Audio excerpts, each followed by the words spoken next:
It was meant to be a simple day and I had planned it all out. No more spending recklessly on food. After last year's endless splurging, I had promised myself that this year would be different. I had set a goal to spend not more than 200 naira on breakfast each day. Simple, right? Just a little discipline and I had finally gotten a chance to handle my finances. But life, as it often does, has a way of throwing in a few curveballs when you least expect them. This particular day, I didn't just get knocked off track. I was knocked flat on my back in front of a crowd with the weight of my pride crashing down on me. I had sworn to myself, no breakfast would cost more than 200 naira this month. After last year's spending, it was clear my salary was slipping through my fingers, all thanks to food. That had to stop. This was the third month of my new frugality, and I was confident I could keep up the discipline. So, I headed over to Mama Etim's food stand, stomach rumbling but mindset. Mama Etim! I called out as soon as I got there. Abeg, give me rice 100, beans 100, no meat oh. That had become my standard order. Cheap, filling and within budget. But she ignored me, her busy hands serving another customer. I didn't mind the wait and I sat down on the crooked bench, resting my hand on the table, already daydreaming of the taste of rice and beans. But as I waited, my attention was pulled to the man sitting across from me. He tore through his yam pottage like it was his last meal on earth, his lips smacking and chewing with abandon. The sound alone was enough to make my stomach turn, but it only got worse when I looked closer.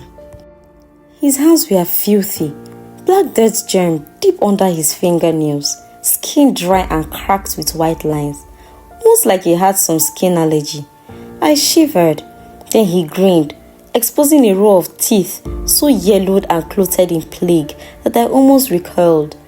My focus snapped back to my order. Ah! Mama Etim, where my food now? I called out again, trying to keep my tone polite. She finally looks at me and answered in the most dismissive tone. Abeg, customers they find where to sit. Stand up, comot. I looked around baffled. There were 2 empty benches nearby and no one was standing around waiting. I stared at her a little hot, unsure why she was so suddenly hostile.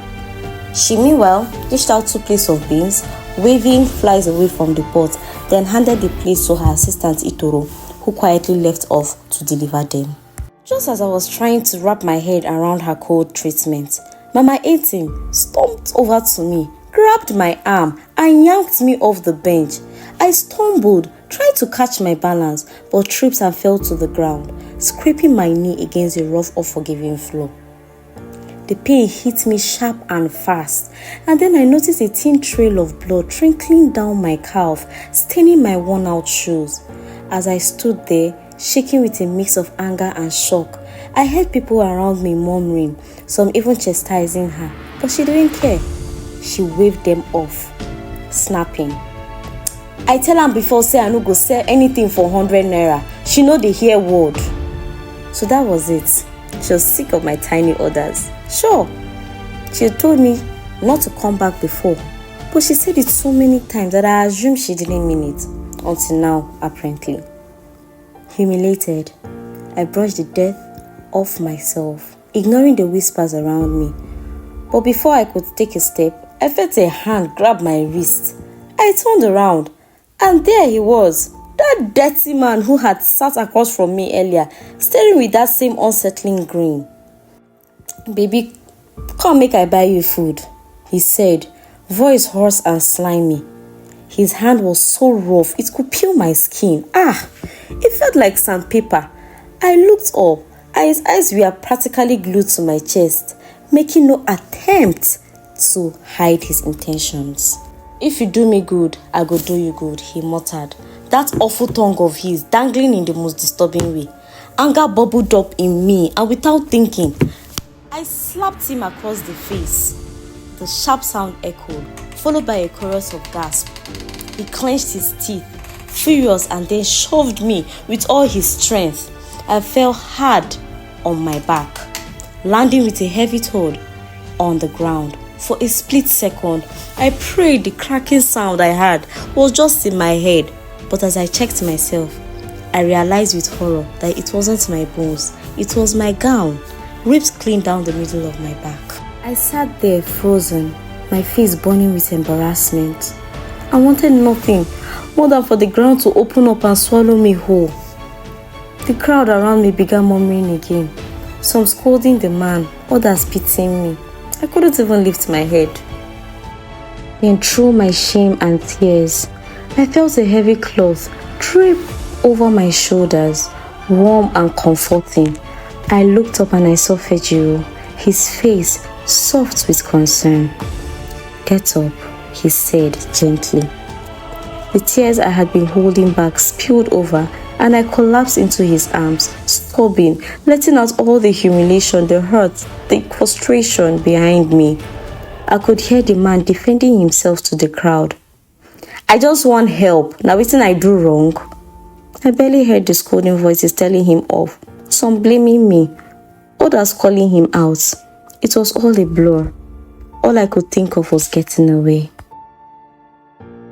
With Fejiro's oversized jacket shielding my torn gown, he held me on my shoulder and gently guided me away. I glanced back for a moment and I caught Itoro's eyes, watching me, filled with pity. That look stung almost as much as everything else.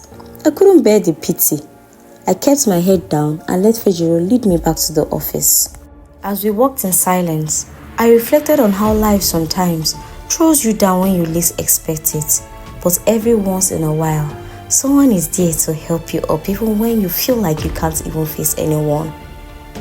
With Fejiro beside me, his quiet presence the only thing keeping me together, I took a deep breath, held my head high and kept walking. As I end this episode, I hope it left you entertained and moved. Life throws all kinds of unexpected challenges, but we learn and grow from each one. If you enjoyed this episode, don't forget to like, share, and subscribe for more stories to come. Make sure you stay tuned for the next episode. There is so much more to uncover. Thank you for watching.